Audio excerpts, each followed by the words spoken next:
아니, 대통령실도 지금 뭐 대통령 순방 다녀오시고 나서 약간 이제 약간 변화를 좀 꾀하는 것 같아요. 아, 그래요? 예, 뭐.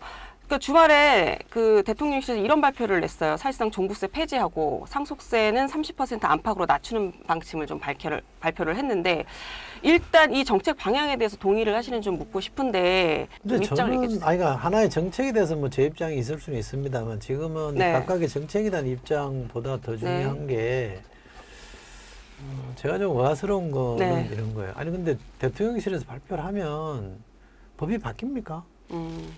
의석이 없는데 네. 108석밖에 없는데 네.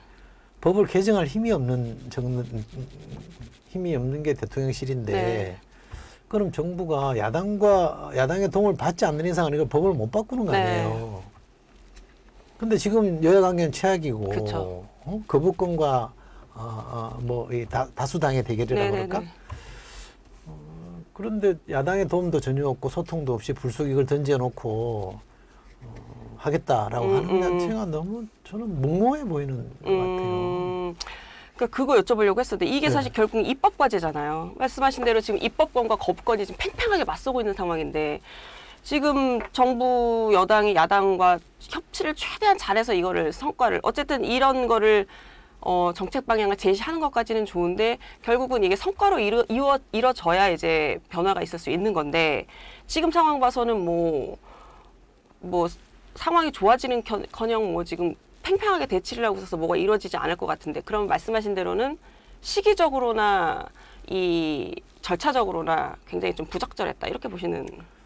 그러니까 의도는 분명하잖아요. 국면 전환을 네, 하는 거잖아요. 그쵸. 자꾸 이런 쪽으로 정책을 잔다. 특히 세금 관련해서 네. 깎아준다 그러면 흔히 말하는 대상이 가지신 분들 아니에요, 그죠? 부자들이잖아요.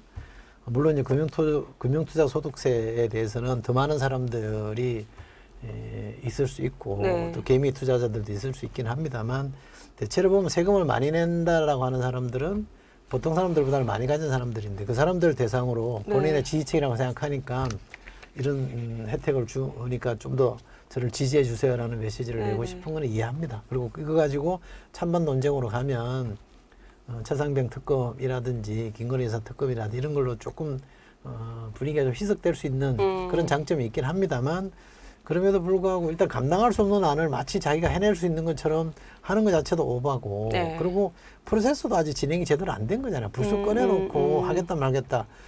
이 정부는 어떻게 결론만 있어요. 그러니까 과정이 전혀 없는 정부 같아요. 차분하게 차분차분 이렇게 이만저만해서 이렇게 간다. 당정 간에도 협의를 하고 야당의 분위기도 좀 살펴가면서 그리고 국민적인 설득도 하면서 이렇게 가겠습니다 해야 정부 정책이라는 것도 만들어지는 거잖아요. 그러지 않고 올라 갑자기 불쑥 던져놓고 이거 할게. 야 근데 의석이 없잖아. 여당이 안 도와주면 할 수 없는 거지 뭐.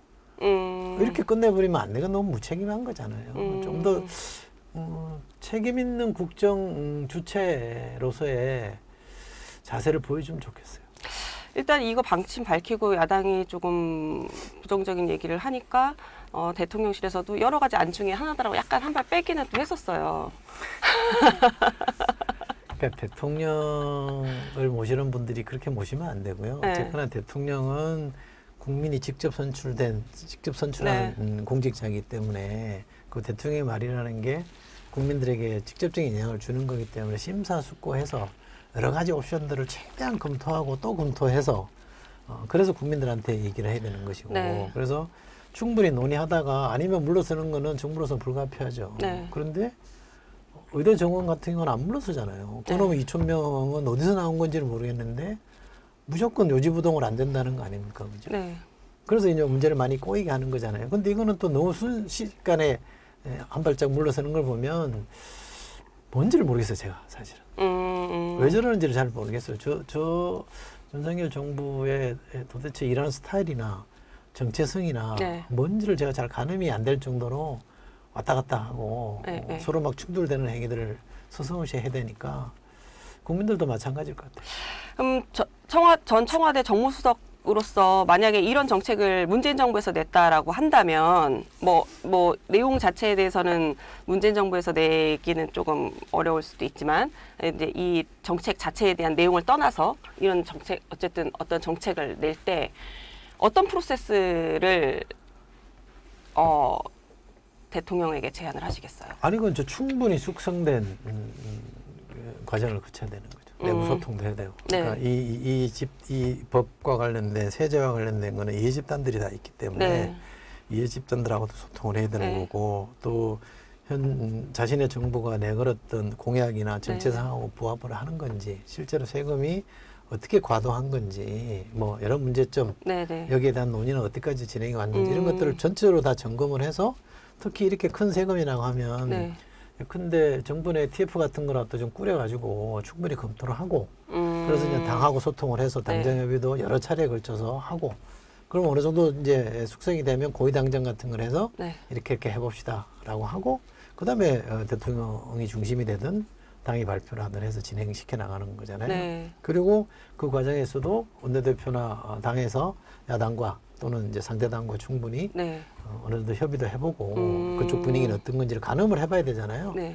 그래야지 원안 이렇게 가지만 이 정도 수정해서 통과시킬 수 있을 것 같다든지 이거는 처음부터 아예 안 될 것 같다든지 네. 이런 게 나올 수 있는 거잖아요. 아, 그럼 이게 어떤 한 언론 인터뷰를 통해서 이렇게 그냥 불쑥 나올 정도의 사안은 아니다. 그러니까 이게 뭐 본인들은 억울하다고 볼 수 있겠습니다만 의도가 너무 빤한 거 아니냐. 어느 부분이 억울할 수 있을까요? 아니 본인들은 진정으로 바꾸고 싶어서 하는 문제제기인데 맨날 정치적으로 해석해서 국면 전환용 아니냐 이렇게 보는 게 억울할 수는 있죠. 저는 그럴 가능성이 있다고 봅니다만 네. 그러나 지켜보는 사람 입장에서 볼 때는 아 일을 저렇게 할 일인가? 이런 되게 해야지.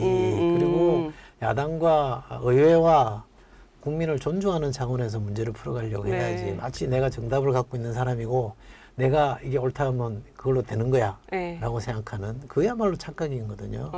요즘 시대는 그렇게 해서 되지 않습니다. 그러니까 의지를 갖고 있다 하더라도 과거에 보면 이제 여러 경제 활성화 법안이 이제 민주당에 의해서 이제 판판이 막혔던 경험의 사례가 있으니까 이걸 어쨌든 잘 풀어가려면 말씀하신 대로 정교한 작업이 필요한 그때는 그랬어야죠. 거. 그러면 지난번에 21대 국회 끝나기 전에 이재명 대표가 연금개혁하자. 네. 내가 당신들 안 받겠다 했을 때 그때 받아버렸어야죠. 그렇죠. 그럼 진정성이 있는 거 아니야. 그래도 뭔가 해보려고 하는 세력이구나. 정부 여당이 그래도 뭔가 약간 쪽팔리긴 하지만 야당 대표가 먼저 결단했으니까 쪽팔리긴 하지만 대의를 위해서 국민을 위해서 그래도 통 크게 수용하는구나라는 자세로 읽었겠죠. 네. 그다음에 그 뭐 국민들한테 지원해 주는 거 있잖아요. 민생지원금 같은 경우도 전 국민 고집하지 않겠다라고 이재명 대표 양보를 했잖아요. 그 두 가지는 이재명 대표가 굉장히 잘했다고 생각해요. 저는 네. 조금 더 빨리 했으면 좋았겠다라는 아쉬움이 있긴 하지만 어쨌든 그 얘기는 굉장히 잘했고 누구 표현 그대로 비프레지덴셜 대통령답게 보였단 말이에요. 네. 그러면 그럼에도 불구하고 여당은 그걸 받아서 하자 그래 좋다 해버렸으면 이런 거를 문제 제기해도 진정성이 있잖아요. 야당도 테이블에 나올 수밖에 없어요. 논의해보자라고 해야 될 텐데 지금 그런 거 다 끄도 차버렸잖아요. 갑자기 하자 그래 하니까 아니 그거 말고 딴 것도 고쳐야 돼 이러면서 안 하고 싶은 속내를 드러내 보였잖아. 근데 갑자기 이건 꺼냈다? 진짜 하고 싶은 건지 어떻게 알아요? 딱 이른바 쇼잉하는 거 아니야 저거? 그리고 국민 전환용으로 툭 던지는 거 아니야? 그렇게 오해할 수밖에 없는 거냐. 그 오해 여지를 누가 줬냐. 저는 정부 여당이 줬다고 생각하는 겁니다. 아니 오늘 조간의 한 언론에서 이 얘기를 하더라고요. 이 종부세 이슈는 저희 저번에도 살짝 얘기를 했었는데 박찬대 원내대표가 총선 이후에 살짝 얘기를 했어요. 제가 무슨 얘기 말씀드릴지 바로 이 예상을 하실 텐데 그리고 고민정 최고위원도 비슷한 얘기를 좀 했었고 근데 물론 이제 진성준 정책위원장이 당론은 아니다라고 얘기를 했지만 논의는 해볼 수 있다 정도가 이제 민주당의 스탠스인 것 같아요. 근데 이제 어쨌든 대통령실에서 이 얘기를 꺼내면서 봐라 민주당이 이재명 대표의 사법 리스크가 있다 보니 이런 민생 이슈에 대해서 본인들이 좀 선제적으로 나갈 수 있는 것들에 대해서 놓치고 못하고 있지 않냐라는 조간 보도가 있더라고요. 이거에 대해서는 과도한 비판일까요? 아니면 일견 타당한? 과도하죠. 과도하다고 저는 보세요? 과도하다고 봅니다. 사법 리스크하고 그거 뭔 상관이 있습니까? 이제 그 보도의 취지를 설명드리자면 거기에 너무 매몰돼서 다른 이슈들을 입법들을 고민하다 보니 이 이슈에 대해서 초반에 좀 가다가 더 이상 관심을 갖지 못한다. 그렇죠. 이런 취지로 얘기를 억지스러운 하는 비판인 것 같고요. 억지스럽다. 사실은 민주당이 내놓은 안에 대해서 들여다보면 민생법안도 있잖아요. 그렇잖아요. 미생지원금도 네. 1호 법안으로 냈잖아요. 그리고 그 대상은 정부가 선택하게끔 열어준 거잖아요. 열어줬죠. 그럼 상당히 전향적으로 잘 만들어 놓은 거 아니에요? 그런 법안도 냈는데 왜 이것만 가지고 굳이 그러냐. 그러면 제가 말씀드린 그대로 국민연금이나 네. 미생지원금에서 그럼 이재명 대표가 왜 양보했냐.